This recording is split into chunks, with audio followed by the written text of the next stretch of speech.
예, 안녕하세요. 모카페 마이클입니다. 이번 시간에는 계약서를 어떻게 쓰는지에 대해서 제가 설명드리도록 하겠습니다. 제가, 일주일에 원래 한 달에 한두 분 정도, 프리랜서이신데, 클라이언트랑 문제가 있을 때 어떻게 해결해야 되는지, 조언을 물어보신다고 저한테 연락 한 번씩 주시는데, 제가 저번 영상을 이제 갑질하는 클라이언트에 대한 그걸 올리고 나서 되게 공감을 하신다고, 어, 따로 이제 연락 주신 분이 지금 한 10분, 15분 정도 돼요. 네. 그래서, 겸사겸사 제가 그거 다음 편으로 계약서에 대해서 얘기하는 게 좋지 않을까라는 생각이 들어서, 이 영상을 준비해 봤습니다. 제가 네, 계약서 얘기하는 이유는 뭔지 아시겠죠? 네, 그 문제 있는 분들이, 클라이언트랑 있는 분들이 대부분, 공통점이 뭐냐면, 계약서를 안 적으세요.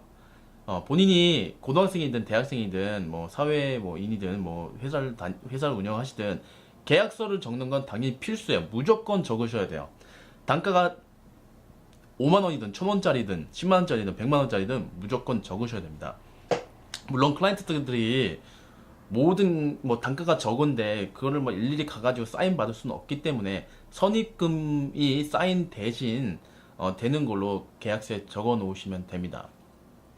일단 그 계약서를 적기 전에 본인의 금액을 어떻게 정하지 못하시는 분들도 한 번씩 계시는데요. 일단 본인 컷 금액을 어떻게 정하는지 제가 대략 간략하게 설명을 드릴게요.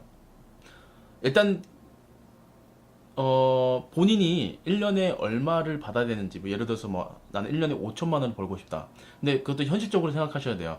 본인 렌더 퀄리티가 어느 정도 받을 수 있는지, 일단은 프로들에게나, 이제 여쭤보시는 게 좋아요. 저한테 연락 주셔도 돼요. 얼마 정도 받는 게, 딱 합당한지.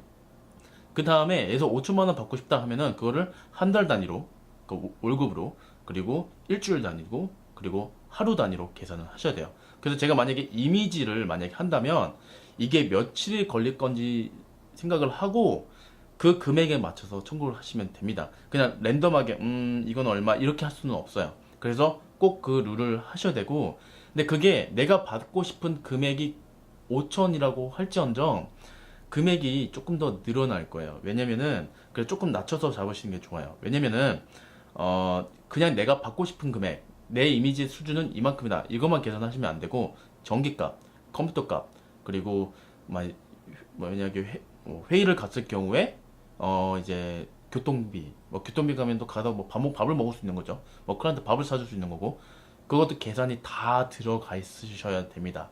그래가지고 하루에 적어도 얼마 정도 받아야 되는지 그거를 계산을 하셔서 그 컷 비용을 정하시는 게 좋습니다. 어, 자 이제 첫 번째로 계약서에 첫 번째로 들어가야 되는 거는 예를 들어서 30만 원을 받았을 경우에 이게 VAT 포함인지 아니면 포함이 아닌지에 대해서 꼭 적어 놓으셔야 돼요. 한 번씩 클라이언트들이 헷갈려가지고 대부분 포함하시는 회사들도 있고 포함을 안 하는 회사들이 있어요. 그래서 이걸 정확하게 명시하는 게 중요합니다. 자, 두 번째는 전반적인 계약서 이전에 기본적인 그 이미지, 예를 들어서 컷을 이제 몇 컷을 뽑는지에 대해서 명시가 돼 있어야 돼요. 이게 한 컷을 뽑는 작품이 프로젝트인지 5컷을 찍는 프로젝트인지 정확하게 명시가 돼 있으셔야 돼요. 당연하게 5컷인데 서로 얘기하고 한 거지만 그것도 명시가 돼 있으셔야 됩니다. 자, 두 번째는 한 컷당 한 컷당 그 이미지당 수정이 몇 번이 가능한지 대해서 꼭 설명이 돼 있으셔야 됩니다. 왜냐면은 수정을 물론 이제 저희랑 자주 거래하는 클라이언트가 했을 때는 수정 한번 더 해달라고 해주고 그런 경우도 있지만 어떤 클라이언트를 만날지 모르기 때문에 그래서 정확하게 명시가 돼 있으셔야 됩니다.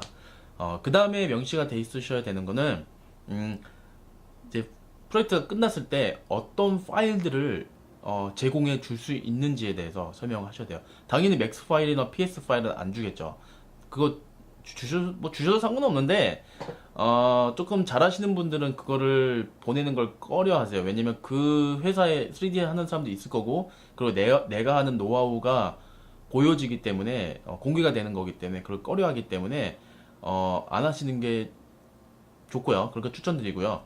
될 수 있으면 PSD 이런 걸 주는 게 아니라, 뭐, 사이즈 몇으로, 뭐, 5000에서 5000 픽셀로, JPEG을 주든지, TIFF 파일을 주든지, EXR 파일을 주든지, 그걸 정확하게 명시가 돼 있으셔야 됩니다. 그럼 나중에 추가적으로 뭐 해달라고 했을 때는, 그러면 추가 비용이 드는 거라고 명시가 돼 있으면 되는 거죠. 그죠? 그 다음에 중요한 거는 이제 저희가 작업에 시작을 됐을 때, 이제 모델링부터 시작을 할게요. 모델링을 시작하기 전에, 도면을 받잖아요. 그럼 그 도면을 무엇을 받아야 되는지, 라고 명시가 돼 있어야 돼요. PDF나, CAD 도면이나, 3D DWG나, 뭐 스케쳐 파일이나, 뭐 레브 파일이나, 뭐 아키캐드 파일이나, 뭐 그런 것들을 적어도 제공이 돼야 된다. 라고 꼭 명시가 돼 있으셔야 돼요. 왜냐면, 해외도 마찬가지로, 한 번씩 그냥 스케치 그림으로 그려가지고 주시는 분들이 한 번씩 계세요. 그래서, 그러면 일이 너무 많아지기 때문에, 꼭 그게 있어야 된다고 명시가 돼 있으셔야 됩니다. 그 다음에 이제 모델링을 넘어가면은, 모델링에서는, 어, 예를 들어서 저희가 보통 이제 벽체 모델링하고 창문 모델링하고 나면은, 어, 이제 뭐 소스 같은 걸 써가지고, 뭐 소파나 의자나 그런 걸 할 수도 있잖아요. 근데 소파나 뭐 의자 같은 경우에 클라이언트들이 난 무조건 이 의자를 원해라는 경우가 있어요. 그 원해라는 경우를 할 때, 만약에 온라인에서 뭐 3D 스카이나 에버머션 뭐 이런 웹사이트에서 찾을 수가 없다면, 그리고 굳이 이 모델을 원한다면, 모델링이란 시간이 들잖아요? 그러면은 그 모델링의 비용이 추가 비용이 들 수도 있다는 거를, 적으셔야 합니다. 근데, 나는 그거 모델링 할 줄 모르는데 이러신 분들이 한 번씩 계세요. 그럴 경우에 프리랜서 모델러 분들한테 연락하셔서 만약에 이런 의자를 했을 때 얼마가 드는지 여쭤보신 다음에 그 다음에 만약에 한번 10만 원 든다라고 했을 때는 한 17만 원 정도 추가 요금을 붙이시면 됩니다. 왜 7만 원 어디서 나오냐? 내 수익이냐? 수익이면서도 하면서도 책임에 대한 값도 있어요. 만약에 그 프리랜서가 제대로 못 끝냈을 경우에 그거를 빨리 다른 프리랜서한테 줘야 되잖아요. 그러니까 그 시간을 못 맞춰서 클라이언트한테 문제가 생길 수 있으니까 그 보험의 비용이라도 생각하시면 됩니다. 그래서 모델링에서는 정확하게 내가 적어도 이 모델이 필요하다고 하다면 내가 시간을 더 투자를 하는 거기 때문에 비용이 얼마 추가 비용이 들 수도 있다라는 거를 명시가 되는 게 중요합니다. 그 다음에 이제 텍스처에 관한 건데요. 텍스처 같은 경우에는 모델이랑 마찬가지예요. 이 재질을 되게 특정한 재질, 제가 예전에 한 프로젝트 중에서 아프가니스탄에서 오는 타일을 수입하는 호주 회사가 있었어요. 그러니까 아파트인데 거기서 갖고 오는 건데 전 세계 어디서 찾을 수가 없고 그 재질을 찾을 수가 없었어요. 그래서 최대한 비슷한 걸로 맞춰줄 때가 있었어요. 그래서 모델링이든 텍스처든 그 재질이나 모델이든 정확한 모델을 찾을 수 없거나 만약 모델의 추가 비용을 내고 싶지 않은 경우에는 최대한 비슷한 거로 맞춰준다고 명시가 돼 있으셔야 됩니다. 자, 그 다음에는 이제 포스트 프로덕션으로 넘어가야 돼요. 렌더에 대한 건데 이제 렌더 배경이라는 게 되게 크죠. 만약 인테리어 샷 하시는 분이나 뭐 외관 하시는 분들은 배경이 되게 중요합니다. 근데 그 배경을 했을 때 어떤 회사들은 배경을 막 구글이나 이런 데 찾아가지고 이 배경 써달라고 할 수가 있단 말이에요. 근데 그 배경이 만약에 저작권이 100% 있을 거란 말이에요. 그 저작권이 있을 경우에 클라이언트가 준 거기 때문에 렌더 회사는 책임을 지지 않는다에 대한 거를 정확하게 명시가 돼 있으셔야 되고요. 만약에 촬영을 해 필요가 있다면 드론을 뭐 촬영을 하시든지 아니면 가서 직접 사진 찍으시든지 그 비용의 차지가 얼마 든다는지 정확하게 명시가 돼 있으셔야 돼요. 그 다음에 이제 하셔야 되는 거는 이제 선입금 지불 얼마 이렇게 계산을 해야 되는데 저희 회사 같은 경우에는 선입금 50%를 받고요. 그 다음에 첫 컷이 나오면 30%를 받고, 그러면 끝나고 이제 다 오케이 나오고 파이널 렌더를 돌릴 때 20%를 받습니다. 근데 그렇게 얘기를 해놓고 그냥 거기서 끝나면 안 돼요. 왜냐면 클라이언트들이 일단 진행을 해달라 얘기할 때가 있거든요. 그래서 명시가 돼 있어야 돼요.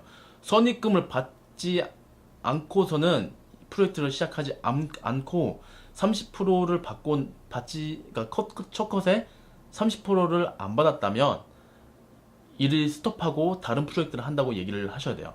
그러니까 뭐 계약서는 적어주시면 안 되지만 뭐 30%를 받기 전까지는 일을 진행을 안 한다. 이렇게 꼭 명시가 돼 있으셔야 되고요. 그 다음에 저작권에 대해서 설명을 하셔야 돼요. 제 회사 같은 경우에는 어떻게 해놓으면은 마지막 20%를 다 돈을 내지 않는 이상 모든 저작권은 저희 회사에 있다고 명시가 되어 있어요.